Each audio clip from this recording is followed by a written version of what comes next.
All right, everyone, let's jump right in. Today, we're going deep on personal finance planning. Cool. Our guide is this awesome resource called How to Write a Personal Financial Plan.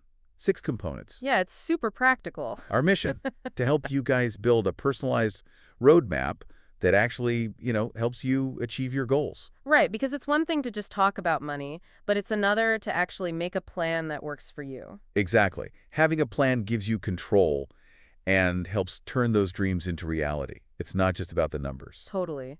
It's funny because so many people think financial planning is this rigid, one-size-fits-all thing. Oh, for sure. But it's actually the complete opposite. It should be completely unique to you, like a fingerprint. Okay, so first things first, we need a starting point. We need to figure out where we actually stand financially right now. Right, like taking a financial selfie. Haha, exactly. Warts and all. So how do we do that? We start with your net worth. Think of it as your financial baseline, like where you're at right now. Okay, that makes sense. But here's the thing. Just calculating assets minus liabilities doesn't always tell the whole story. What do you mean? Well, what if most of your assets are tied up in something that's not easily accessible? Oh, okay. Like, imagine most of your money is in a vintage comic book collection. Oh, that's a great example. Right. So even if it technically gives you a high net worth, it doesn't necessarily mean you're financially secure if you can't easily access the money. Exactly. It's all about understanding the nuances of your financial picture. Gotcha. So it's not just about the numbers, it's about what those numbers represent and how accessible those assets are. Right. And speaking of numbers, our guys really emphasizes honesty when you're figuring out your assets and liabilities. Yeah, no sweeping those credit card statements under the rug. Haha, exactly. And having a clear system for organizing those statements, investment reports, all of that makes things so much easier. Oh, yes, organization is key for me, for sure. But okay, enough about the boring stuff. Let's move on to the fun part. Setting those exciting financial goals. Yes, this is where we get to dream big. Right. Visualize that dream vacation, the new house, maybe even early retirement. I like it. But we do need a bit more than just, I want to be rich, right? Haha, right. What's the actual plan? Exactly. This is where that SMART goal-setting process comes in. Okay, tell me more about that. So SMART stands for specific, measurable, attainable, relevant, and time-bound. Okay, so it's a framework for making those goals more concrete and achievable. Exactly. I could see how that would be useful. But how do we make sure our goals actually align with what we truly value? I mean, it's our money and our life, right? That is such a great question. And honestly, it's often overlooked. Yeah, I could see that. Like, you might be amazing at saving, but if what you truly value is travel and new experiences, solely focusing on early retirement might leave you feeling a bit empty. Right. So maybe instead of solely focusing on saving for a down payment on a house, I should also factor in a budget for travel every year. Exactly. It's about finding that balance between your long-term goals and what brings you joy in the present. Love that. So we're talking about finding that sweet spot. Absolutely. And, goals often influence each other in interesting ways. Like maybe that trip you take ends up sparking a business idea or something. Oh, wow. Right? It's all connected. And one more thing our guide mentions is involving family in this whole goal-setting process. Oh, that's a good point. Getting everyone on the same page is super important. It definitely helps avoid conflicts down the line, for sure. But it does mean you might have to do some negotiating. I bet. It's about communication, compromise, and understanding everyone's priorities. Yeah, for sure. And let's not forget those less obvious financial goals, like planning that dream trip we talked about. Oh, yeah. Flights, accommodation, all that stuff adds up. Exactly. It all ties back to our overall financial plan. Okay, so we've got our starting point, and we've set some awesome goals. But now what? How do we figure out the best way to get there? That's where we get strategic and start exploring our options. Ooh, I like it. Lay it on me. So let's say your big goal is early retirement. Well, there are different paths you could take to get there. Okay, give me some examples. You could really ramp up your savings. You could explore different investment strategies, maybe even downsize your lifestyle a bit. Okay, so lots of options depending on your individual situation and preferences. Right. And it's a good reminder that there's no single right answer. Definitely. Speaking of different approaches, I once tried this crazy budgeting experiment where I vowed to cook every meal at home for a whole month. Oh, wow. How'd that go? Let's just say it involved a lot of burnt pots and questionable culinary creations. Uh-huh. And I eventually realized my time was better spent elsewhere. Yeah, sometimes those DIY attempts don't always pan out the way we hope. Exactly. But it was a good learning experience. For sure. And it actually highlights a really important point. Goals often overlap. Like maybe that early retirement goal could be partially achieved by finding creative ways to lower your living expenses. Oh, that's interesting. So it's not just about earning more, it's also about spending smarter. Right. Okay, so we've brainstormed some paths to reach our goals, but now comes the hard part. We got to choose which path to actually take. Right. How do we evaluate those options and make those tough decisions? What factors should we be considering? That's where we put on our analytical hats. Okay. We need to think about our current life situation, how much risk we're comfortable with, even what's happening in the economy as a whole. Oh, yeah. All that stuff plays a role. It reminds me of that classic dilemma, save for retirement or splurge on that fancy espresso machine. Haha, exactly. It's all about opportunity cost. Every financial decision we make means saying no to something else. It's about making choices that are in line with our goals and values. Exactly. And when it comes to things like investments, research is super important. Definitely. Got to understand the risks and potential rewards before diving in. Absolutely. Don't fall for those get-rich-quick schemes or make decisions based on rumors. Do your homework. Analyze the data. Figure out your own risk tolerance. Are you okay with potentially high rewards but also high risks, or do you prefer playing it safer? It's all about finding that balance that works for you. Right. And let's be real, even with the best research, there's always going to be some uncertainty. Oh, for sure. Like, the economy can change unexpectedly, our personal situations can change. So being adaptable is super important, right? Absolutely. A financial plan isn't set in stone. It's something that evolves with us. The key is to review and adjust as needed. Okay, I love that. So we've got a solid plan in place. Now, how do we actually put it into action? This is where it gets real. Right. This is where we go from planning to doing. And the key here is to break down those big goals into smaller, more manageable steps. Oh, that makes sense. I like bite-sized pieces. Exactly. Remember, progress isn't always a straight line. It's about making consistent effort and celebrating those small wins along the way. Yes. Celebrating the small wins is so important. It keeps you motivated and prevents you from getting discouraged. Like, did you stick to the budget this month? Awesome. Did you pay off a small debt? High five. I love that positive reinforcement. So what are some practical first steps we can take right now? Well, our guide is a big advocate for budgeting. It's truly the foundation of a solid financial plan. And even if you're not drowning in the debt, focusing on debt reduction can really free up resources and give you more flexibility. Okay, that makes sense. But what if all of this feels super overwhelming?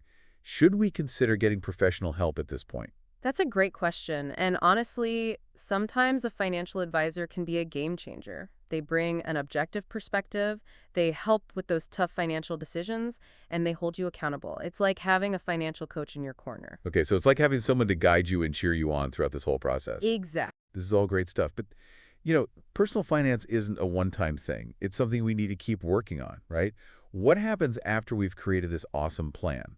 How do we keep the momentum going? You're absolutely right. It's an ongoing process, not a one-time event. And that's where step 6 comes in. Review and revise. Okay. Tell me more about that. Life is full of surprises. Our plans need to be adaptable and adjust to those changes. Think of it like your favorite recipe. You might tweak it over time, add a new ingredient, adjust the cooking time based on what you learn. I love that analogy. So our financial plan is like our own personal recipe for success, and we get to keep refining it as we go. Exactly. So regular check-ins with your plan are key. Okay, how often are we talking about? How often should we be reviewing and revising? The frequency really depends on what's happening in your life. Okay. Like big life events, marriage, having kids, starting a business, those usually mean you need to take a closer look at your plan. Yeah, that makes sense. But even without those big milestones, aiming for an annual check-in is a good place to start. Okay, I can commit to that. And one more thing, especially if you're managing finances with a partner, communication is key. Oh, for sure. Money can be a tricky topic for couples. It's true. Having those open and honest conversations about your finances can really make a difference. Absolutely. Regular check-ins with your partner can help make sure you're both on the same page and working towards those shared goals. Exactly. Transparency and open communication are essential for building a strong foundation together. Okay, we've covered a lot of ground so far, but I do want to circle back to something we talked about earlier. What's that? Inflation. It's like this silent thief, Right. just kind of lurking in the background and slowly chipping away at all our hard-earned savings. It's a sneaky one. It is. Our source suggests we should try to factor in about a 3% yearly inflation rate when planning. Yeah, that's a pretty good rule of thumb. Okay, good to know. It's easy to forget about, but it can really impact your goals. Totally, like what you can buy for $100 today. Right. It might cost you like $103 next year. Or even more a few years down the line. Yikes. So if we ignore inflation, Yeah. those goals we worked so hard to set, Uh-huh. they might end up being way further away than we thought. Exactly. So when you're projecting how much you'll need to save or invest, Yeah. don't just think about the return you might get. Okay? You got to also factor in how much purchasing power you might lose because of inflation. Right, because the value of money changes over time. Exactly. And it's important to remember that inflation doesn't hit every spending category the same way. Oh, that's interesting. Yeah, like healthcare costs. Uh-huh. They tend to go up even faster than general inflation. Wow, I didn't realize that. Yeah, so if you're planning for something like retirement in 20 years, Yeah. you might need to bump up those savings goals a bit Okay, that makes sense. to make sure you're covered for those potentially higher healthcare costs down the road. Wow, inflation really is a big deal. It is, but this guy is great for laying out the basics. Yeah. But it doesn't really get into the nitty-gritty of specific financial strategies. Right, like how to actually choose investments or pay off debt. Exactly. There's a whole other layer there. It can feel pretty overwhelming. It definitely can be, but that's where all those other resources come in. Okay, what kind of resources are we talking about? Well, our source mentions personal finance software, Right. but there's so much more out there, like websites, blogs, podcasts, workshops, There's a lot. And of course, you can always talk to a financial advisor. Okay, so there are definitely options. The key is finding what works best for you. That's true. It's easy to feel lost with all the choices. I know, right? Any tips on how to navigate all that information? Well, I think a good starting point is figuring out what you actually need help with. Okay. Like, are you comfortable managing your investments on your own, or would you prefer having a professional in your corner? You need help creating a budget, or are you more confused about different types of insurance? Oh, insurance. We haven't even talked about that. I know, right? It's easy to forget about those less exciting parts of financial planning. But they're still important. Oh, they are, for sure. Like, think about disability insurance. Okay. When you're young and healthy, it might not seem as crucial as something like retirement savings. Yeah, you kind of feel invincible. Exactly. But if you get sick or injured and you can't work, Uh-oh. that could really mess with your financial plans. That's true. So you got to think about not just where you are now, but also those potential risks and how to protect yourself. Okay, that's a good point. It's about having a holistic view of your finances, I like that, a holistic view. And this is where talking to an expert can be really helpful. Yeah, like a financial advisor. Exactly. They can help you figure out your risk tolerance, identify any blind spots, and recommend strategies that make sense for your specific situation. It's like having a personalized financial plan. Right. It takes the guesswork out of it. Yeah, it can be reassuring to have someone to guide you, especially when things get complicated. Absolutely. And remember, financial literacy is a journey. It's not a destination. True. There's always something new to learn. And it's totally okay to ask for help along the way. For sure. So before we move on to that final step of review and revision, Okay. any last bits of wisdom for our listeners as they start their own personal finance adventures? I would say embrace the journey. Don't get hung up on being perfect. It's all about making progress. I like that, progress over perfection. Exactly. And don't let fear or uncertainty stop you. Remember, personal finance is about giving yourself the power to make choices that align with your values and your goals. I love that it's so empowering. It is. So let's move on to that last step and talk about how to keep your plan on track. Okay, let's do it. Okay, we've spent a good amount of time talking about those first 5 steps. Now we're at the grand finale. Step 6 is all about review and revise. It sounds kind of boring compared to the other steps, but I have a feeling is actually super important. You're spot on. Making the plan is just the first step, right? But life rarely goes according to plan. Tell me about it. Our income changes, goals change, the economy does its own thing. Oh, yeah. Our financial plans can't just be these static documents we shove in a drawer and forget about. Right, so it's less about setting a plan in stone and more about having a living, breathing document that we can revisit and tweak as we go. Exactly. I like to think of it as our favorite recipe. Okay, I like where you're going with this. We start with the basic ingredients, but then we might add a little spice here, a dash of something new there. Maybe we adjust the cooking time based on how things are going, Perfect analogy. Our financial plan is like our personal recipe for financial success. Exactly. And just like any good recipe, it needs those regular taste tests to make sure it's still hitting the spot. Okay, so how often should we be checking in with our plan? Is there a magic number or does it depend? It definitely depends. Big life events like getting married, having kids, starting a business, those usually call for a deeper dive into your plan. Makes sense. Those are big shifts. But even without those major milestones, I'd say aiming for an annual check-in is a good habit to get into. Okay, I can do that. What are we looking for during those check-ins? Start with your goals. Do they still feel relevant? Have your priorities changed at all? Maybe that dream house isn't as important now as starting your own business. Or maybe you've realized early retirement isn't all it's cracked up to be. Yeah, it's easy to get caught up in the excitement of a goal, but our values and dreams can definitely change over time. For sure. So make sure your plan is still reflecting who you are and what you really want. I like it.